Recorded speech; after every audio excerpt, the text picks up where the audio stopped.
En Evas y Brujas respetamos la diversidad de culturas, religión e ideologías. Comprendemos que en todas partes del mundo la mujer vive, en mayor o menor grado, bajo el dominio del hombre, y la mejor forma de defendernos es trayendo a la luz lo que por siempre ha estado silenciado. Visibilizando cada violencia hacia cada una de nosotras. Nos acercamos a cada tema con respeto y profunda empatía, siempre buscando visibilizar las diferentes experiencias que vivimos las mujeres, pero en este caso, dándole lugar a la voz de ellas. Ellas son las protagonistas de este episodio. Las invitamos a escucharnos.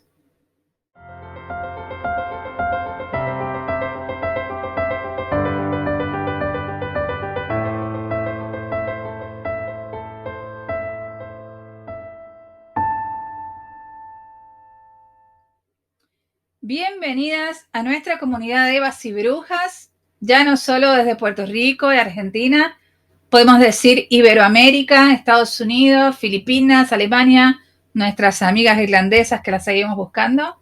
Yo soy Wanda San Miguel, puertorriqueña, abogada, residente en Argentina, co-creadora de este espacio, feminista en formación, machista en recuperación y quiero añadir mujer resiliente al patriarcado. Les presento a mi compañera Silvia. Hola a todas y todes, soy Silvia Cibel Batista, historiadora formándome en feminismo y género, escritora, co-creadora de este espacio junto a Wanda y al igual que ella, machista en recuperación. Como siempre, queremos darle las gracias a todas y todes, los que nos envían mensajes y nos comparten sus experiencias a través de las redes sociales, donde tenemos presencia en Facebook, Instagram y Twitter, bajo Evas y Brujas Podcast. Y a nuestro email evasyBrujas@gmail.com. Bueno, queridas evitas y brujitas, este episodio va a ser un episodio básicamente de sororidad, de completa, digamos, vamos a tratar de visibilizar con cero discriminación a la religión islámica. Buscamos, como mencionamos en la primera parte, pues dar un poco de luz sobre el por qué ha pasado o qué ha pasado estas últimas semanas en Afganistán, sin intentar explicar nada de la religión o de las costumbres de nuestras hermanas afganas.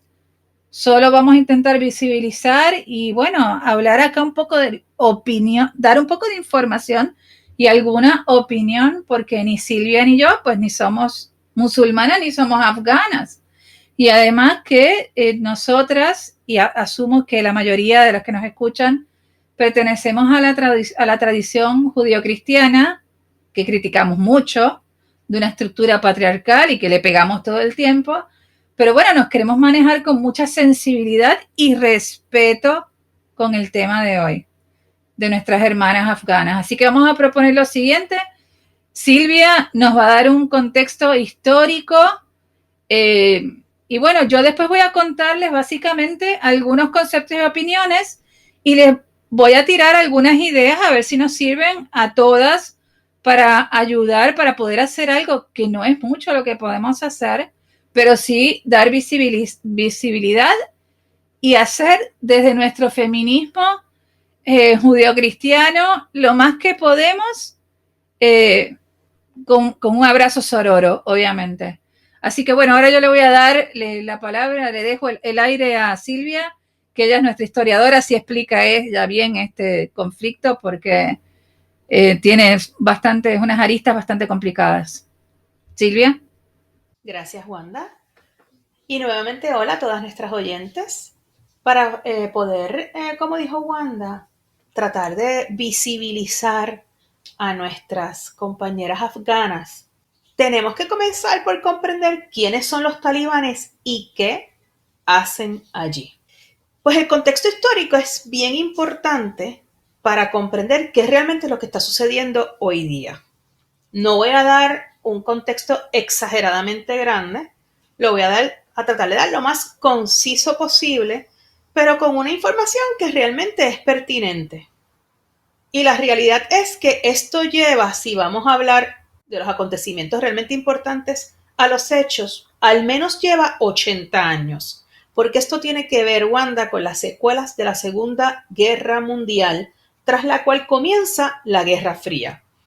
La Guerra Mundial, que se da desde 1939 hasta 1945, y comienza con la invasión de la Alemania nazi, esa es la razón principal. Bueno, se dan otras, pero a partir de esto es que todo explota. La invasión de la Alemania nazi a Polonia. Luego de la Segunda Guerra Mundial, al cabo de 1945, el mundo queda dividido en dos bloques. El bloque capitalista, el cual estaba a la cabeza Estados Unidos, y el bloque socialista, en el cual la Unión Soviética estaba a la cabeza. Y aquí voy a hacer un paréntesis. Ninguna superpotencia, porque estas fueron las dos superpotencias que en ese momento dado existían. Ninguna superpotencia son superhéroes. Son todos unos cabrones que lo que se preocupan es por el tema de los recursos económicos que hay en Afganistán, en la plata y el poder. Pero bueno, eso fue en francés. Silvia lo va a explicar. Son todos. En francés, ok. Cualquier superpotencia lo que busca es su interés económico. Bueno, dicho esto, hay que decir que la Segunda Guerra Mundial trajo como consecuencia que los colonizadores de la época, que no eran pocos, se debilitan porque casi todas las naciones estaban inmersas en la Segunda Guerra Mundial. Por lo tanto, surge un movimiento de independencia de las colonias. ¿Quiénes apoyaban, Wanda, a todas estas colonias a independizarse? Las dos superpotencias. Este es el marco de la Guerra Fría. Descolonizaciones a nivel mundial a partir de la segunda mitad del siglo XX. Unas estuvieron apoyadas en esa independencia por Estados Unidos, o sea, por el capitalismo, y otras estuvieron apoyadas por la Unión Soviética, o sea, por el socialismo. ¿Por qué la Guerra Fría es importante? Porque durante todo el periodo que duró la Guerra Fría, que fueron 44 años, desde el 1947 hasta el 1991, se dieron una serie de enfrentamientos a nivel mundial que siempre tuvieron como común denominador a estas dos potencias. Los sucesos más importantes, porque no nos vamos a ir al detalle, fueron la Guerra de Corea, la Revolución Húngara, la crisis de los misiles de Cuba, que eso fue aquí en el Caribe, la Guerra de Vietnam, el accidente de Chernobyl, la caída del muro de Berlín fue la última, pero entre medio hubo una guerra afgano-soviética, que este es el evento que explica a los talibanes. Esa guerra afgano-soviética se dio entre 1979 y el 1989. ¿Qué es lo que sucedió? Que en Afganistán se crea un partido comunista que estaba subsidiado por la Unión Soviética. Este partido comunista llega al poder mediante un golpe de Estado. ¿Qué sucede aquí? La Unión Soviética envía muchos militares, envía tecnología, pero por otro lado Pakistán, que está al lado de Afganistán, le pide ayuda a los aliados del bloque capitalista porque, ¿qué querían? Obviamente no querían que se diera el comunismo allí. Esto visto desde el punto de vista ¿de quiénes? De los capitalistas, obviamente. Entonces se da una guerra de poderes entre el comunismo y el capitalismo. Esto es todo lo que estaba sucediendo en Afganistán. Para poder quitarle poder a los comunistas, Estados Unidos como superpotencia, junto con sus aliados, que incluía a Francia, a Gran Bretaña, Egipto, lo que hacen es que empiezan a entrenar a afganos rurales. ¿Por qué los afganos rurales entran a querer combatir a los comunistas? Porque dentro de la reforma económica que trajeron ellos, quitan tierras. Y obviamente el comunismo era ateo y aquí se crea una visión religiosa extremadamente fuerte en la cual todos esos afganos tienen doble propósito, el económico, que es el de las tierras, y en segundo lugar, el interés religioso. Entra a Estados Unidos junto con sus aliados y los entrenan, les dan armas. ¿Puedo preguntar algo? Esto esto está fuera de guión, pero lo voy a preguntar. Y escúchame, ¿y esos afganos rurales que empiezan a ser entrenados por Estados Unidos y sus aliados, tienen una interpretación del Corán también más dura y más estricta respecto de las mujeres que el resto del Islam, sí o no? Sí, estos son los extremistas religiosos. Dentro de Afganistán se dan, igual que nosotros, que como una comunidad judío-cristiana, hay diferentes denominaciones, unas son más fundamentalistas, otras son más liberales. Igualmente, pues estas personas que residían, estos afganos rurales, eran extremadamente religiosos. Y bien fuertes, digamos, o con la invisibilización de la mujer, ¿no? Exacto, ellos creen en la invisibilización de la mujer. Dicho esto, ¿cuál fue el resultado de la guerra afgano-soviética? Durante esos 10 años se va perdiendo, la Unión Soviética pierde fuerza porque invirtió mucho dinero y mucha fuerza militar en esa guerra, terminan retirándose. Luego de esto, eventualmente al cabo de unos 2 años, cae el muro de Berlín. El muro de Berlín es bien simbólico en todo esto porque no sé si nuestros oyentes pues están al tanto, pero dividía Alemania en Alemania Occidental y Alemania Oriental. Alemania Oriental siendo socialista, Alemania Occidental siendo capitalista. ¿Qué sucede? Bueno, se retiran la Unión Soviética. Afganistán vuelve a obtener el control de su territorio bajo un gobierno que no era comunista, pero que se quedan estos grupos islámicos extremistas súper preparados y con una ideología de extrema religiosidad que, entre otras cosas, como dijimos ahorita, Wanda, invisibiliza por completo a la mujer. Durante los próximos años se dan una serie de eventos, pero ya dejamos establecido que se quedó en Afganistán estos grupos religiosos ya militares con una visión religiosa del mundo. Y se siguen dando diferentes situaciones en la región y a nivel mundial, como una guerra civil que hubo en Somalia, en la cual interviene Estados Unidos. Se siguen acumulando tensiones. Luego se da el ataque terrorista del 9/11, en septiembre del 2001. Comienza una búsqueda en represalia de Estados Unidos contra Al-Qaeda, que Al-Qaeda era el grupo que se adjudicó al mando de Osama Bin Laden, se adjudicó los ataques terroristas. Estados Unidos está 10 años buscándole. Los talibanes tengo entendido que estaban en control de Afganistán. Los talibanes y Al-Qaeda, ambos son dos grupos de denominación religiosa en Afganistán. Estados Unidos le exige a los talibanes que entreguen a Osama Bin Laden, cosa que no sucede. Lo apresan, lo asesinan. Estados Unidos mantiene presencia en Afganistán por 20 años y el año pasado el expresidente Donald Trump decide terminar con la guerra, tanto en Irak como en Afganistán.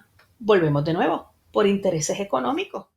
Siempre es por intereses económicos. Aquí nadie, y me da pena si nos está escuchando alguien que sea de las Fuerzas Armadas, ¿no? O alguna mamá que tenga algún hijo que haya estado ahí, pero realmente siempre es por un interés económico, no son los valores patria o democracia o libertad lo que realmente está en el fondo de los temas. Sí, no, y aquí no estamos hablando de los militares en sí, porque los militares en sí los mueve un sentido patrio y eso los respetamos, no estamos atacando a las familias militares, estamos explicando los intereses económicos de los gobernantes. Dicho esto, durante el tiempo que tuvo presencia Estados Unidos en Afganistán, presencia militar en Afganistán, con un presidente afgano, no sé si pronuncio bien el nombre, Ashraf Ghani, el cual salió del país por temor a que los talibanes restauraran su régimen en Afganistán, en Kabul, y su vida corriera peligro. Han habido acusaciones de que este presidente, Ashraf Ghani, hizo malversación de fondos y que escapó del país con mucho dinero en efectivo, cosa que él ha negado. Me parece que actualmente él está residiendo en los Emiratos Árabes. Lo cierto es que el presidente se va del país ante la amenaza de los talibanes. Mencioné que Trump hizo el acuerdo con los talibanes. Trump hace el acuerdo en Doha con los talibanes en el 2020. Mi opinión es que lo hace sabiendo dos cosas. Número uno, que aun cuando ese gobierno se quedaba, el gobierno de Ghani, el gobierno afgano se quedaba con un ejército propio y con una estructura gubernamental implementada, la realidad es que el gobierno de Estados Unidos y la inteligencia militar y la inteligencia de Estados Unidos sabían la amenaza que realmente eran los talibanes.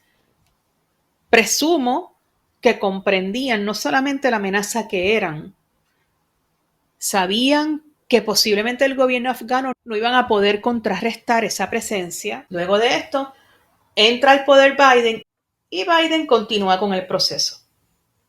Y eso es lo que estamos viendo hoy día. Un Estados Unidos que se retira dándole la libertad a los talibanes de regresar al poder.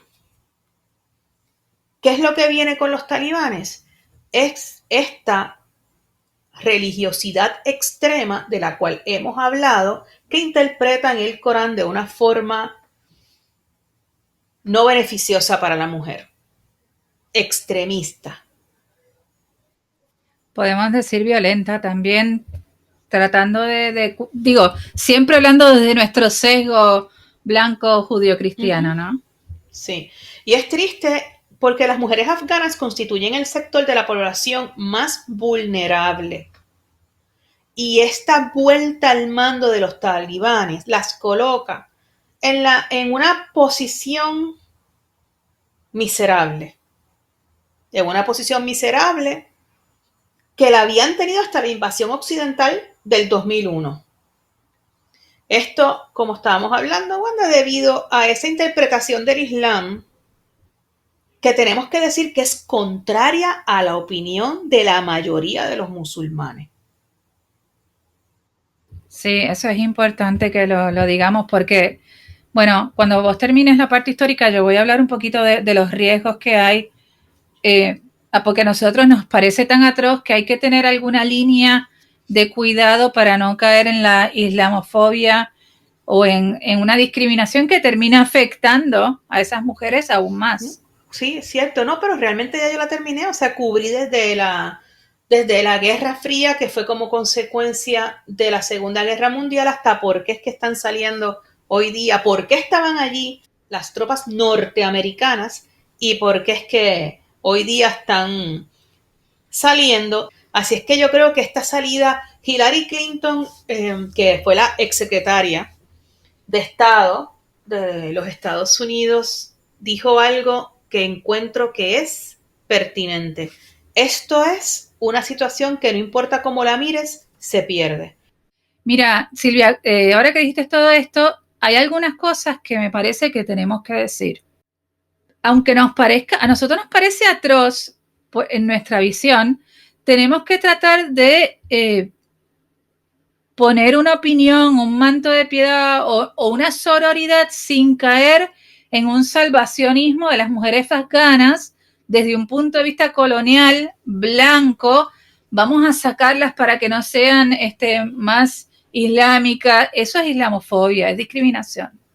Entonces, si bien muchas mujeres están saliendo, especialmente, principalmente activistas, de hecho, por ejemplo, Chile está sacando ahora en estos próximos días a unas 20 o 30. Bueno, después tenemos que ver qué pasa con las mujeres, con los niños que salen, porque ahora estamos todos muy consternados en la prensa, pero después cuando vienen a nuestros países, ¿las vamos a aceptar? ¿Las vamos a abrazar o las vamos a discriminar? Eso también hay que pensarlo, especialmente en países de Europa también, ¿no? Silvia, te quería contar que no es que yo soy una experta en geopolítica cultural de esa, justamente de esa cultura, pero sí estuve leyendo que Afganistán es un país musulmán, pero no es un país árabe. Yo misma estaba confundida con eso. No es un país árabe, porque el árabe se refiere a la etnia y el musulmán a la religión. Afganistán es un país de Asia Central. Y dentro de Afganistán hay diferentes etnias, hay un montón, y el talibán o la mentalidad talibán es una minoría. Lo que pasa es que tienen el poder de las armas, ¿sí? Y ese poder fáctico, pero su pensamiento es una minoría que ni siquiera es reconocida en las grandes corrientes del Islam. Esto lo escuché Silvia en un live que hizo Florencia Freijo, que es una politóloga argentina, con otra politóloga argentina que se llama Belén Torchiaro, que es politóloga y divulgadora feminista y musulmana. Y ahí ella explicó esto, que era importante para ella que se sepa que Afganistán, como dije, no es un país árabe, es un país de Asia Central. Sí es un país musulmán. Y esto que te contaba, pues que ni siquiera esa mentalidad es como una minoría dentro de la minoría que no está reconocida entre las grandes corrientes del Islam, que hay muchas escuelas y que hay, digamos, países islámicos en muchos diferentes continentes, no solamente en esa franja que tenemos ahí un poquito más identificada. Así que nada, esto te lo quería aportar, esto que tenía un poco que ver con el tema geopolítico-cultural, porque ni yo lo tenía claro. La verdad que tuve que buscar y encontré este material. Me pareció importante que también sea una compañera feminista que sea musulmana, que entienda un poco más. Y voy a poner el contacto de ella, como dije, en los reconocimientos en el material de estudio que voy a subir en Instagram, ¿no? Otra cosa que tenemos que pensar y reflexionar juntas, siempre desde nuestro sesgo judio-cristiano, es que criticar al Islam no ayuda a estas mujeres que nosotras queremos darle nuestra solidaridad. Criticar al Islam no ayuda. Y los discursos de odio hacia su religión y cultura tampoco ayudan. Otra cosa que es sumamente importante es no replicar noticias falsas, que esto ha pasado mucho en estos días, y tratar de buscar las fuentes, que hay cosas espantosas y que hay que replicarlo, pero tratemos de buscar que sean fuentes fidedignas y no caer en replicar cosas que son de hace otros años, en otra época, para ser un poquitito más fieles con la información. Así las ayudamos más. Y otros dos conceptos que son importantes para este episodio, lo traigo en este episodio, pero algún día lo vamos a volver a hablar, es esto de sentir que nuestro feminismo, el que sea de quien nos está escuchando, es superior moralmente que el feminismo de otra mujer. En este contexto sería pensar que nuestro feminismo blanco, judío-cristiano, es superior al feminismo islámico de una mujer afgana o de cualquier país o de cualquier lugar donde viva que practique esa religión. Y algo que es muy importante para poder ubicarnos y uno también ser un poco más humano en el sentido bueno de la palabra, es entender el concepto de interseccionalidad. Y lo voy a explicar y después voy a explicar por qué lo estoy diciendo. La interseccionalidad, creo que lo hablamos en el capítulo de gordofobia, pero es un concepto que busca señalar las distintas formas en que podemos tener opresiones como mujeres. Por ejemplo, la raza, etnia, género, clase, religión, y cómo esas pueden ser varias e interactuar entre sí y que quedemos recibiendo múltiples opresiones.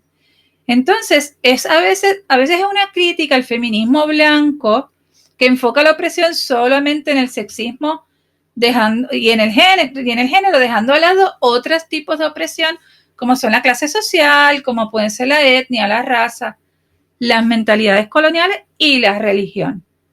Entonces, eso lo tenemos que tener en cuenta porque tenemos que tener la piedad, no estoy hablando del concepto piedad religioso, sino la piedad humana, de saber desde qué privilegios o de qué opresiones, porque lo que me oprime a mí para otros puede ser un privilegio, pero desde qué opresiones y desde qué privilegios yo puedo estar hablando para opinar sobre estas compañeras hermanas afganas, para que tengamos mucho cuidado y sí hagamos esto de visibilizar. Entonces, ¿qué podemos hacer para ayudar a estas mujeres, a estas niñas y niños afganos? Y hasta te diría que algunos hombres, porque si te lo pones a pensar en un contexto más amplio, es el régimen entero, porque también hay hombres que apoyan al régimen anterior que también van a morir y los van a matar y van a sufrir. Puede que sea un poquito menos cruel que con unas mujeres que directamente las invisibilizan, no pueden mostrarse nunca más en público. Mira, pues vamos a hacer esto. Yo tengo unas propuestas, Silvia. ¿Quieres escucharlas? Muero por escucharlas. Ok. Bueno, lo primero es que vamos a escuchar y vamos a empezar a seguir a mujeres afganas. ¿Y cómo vamos a hacer esto? Porque son tan lejanas, digamos, a nuestra cultura, a nuestras realidades, que lo que vamos a hacer es esto. Como yo estuve haciendo una investigación de artistas, periodistas, filósofas, mujeres de la literatura, hasta modelos encontré afganas, pero no les puedo leer los nombres porque son tan complicados que ni yo misma los puedo leer. Entonces lo que vamos a hacer es lo siguiente. Cuando pongamos el capítulo, cuando ya esté publicado el capítulo, yo voy a hacer un post en Instagram y en Facebook donde voy a poner todos los perfiles de estas mujeres afganas que van a ser ellas que son las protagonistas, quienes nos entreguen mejor información más fiel, más segura, para poder replicar y ayudarlas, porque el ruido en la comunidad internacional es importante. Después podemos tratar de que no se nos olvide el tema, porque nosotros, me incluyo, uno se pone bien efervescente con el tema y después pasa el tiempo, 2 semanas, y te agarras otro tema y te olvidas del tema. Vamos a tratar de no hacer eso. Vamos a tratar de seguir con el tema, de seguir buscando la noticia, de seguir compartiendo contenido de las mujeres afganas, porque esto va a ser para largo. Si quieren aportar aún más, que esto yo lo voy a hacer, vamos a empezar a estudiar un poquito y a entender el contexto patriarcal y violento que ellas viven desde su cultura, de su religión y por qué. Y diferenciar lo que ellas viven culturalmente con este régimen talibán de otra forma de vida dentro del Islam.